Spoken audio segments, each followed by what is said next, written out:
Ya ayyuhalladzina amanu kutiba alaikumusiyam kama kutiba alal ladzina min qablikum la'allakum tattaqun. Ayat ini diawali Allah dengan seruan kepada ahlul iman. Ini orang-orang yang hatinya telah menyimpan iman, yang dikenal dengan istilah nidaatur rahman li ahlil iman. Panggilan Allah Subhanahu wa taala yang Maha Rahman kepada ahlul iman.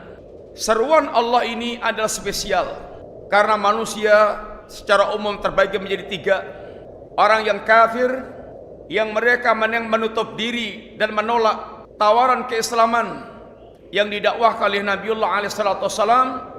Yang kedua, orang-orang munafik, orang mereka menampakkan zahir keislaman akan tapi batinnya kosong dari keimanan, sehingga semua hanya penampilan zahir yang kosong dari batin mereka.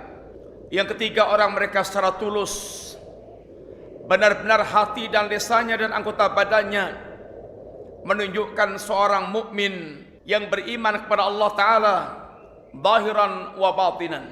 Dan Allah hanya memanggil pada kelompok yang ketiga ini. Ya ayyuhalladzina amanu, wahai orang-orang yang beriman.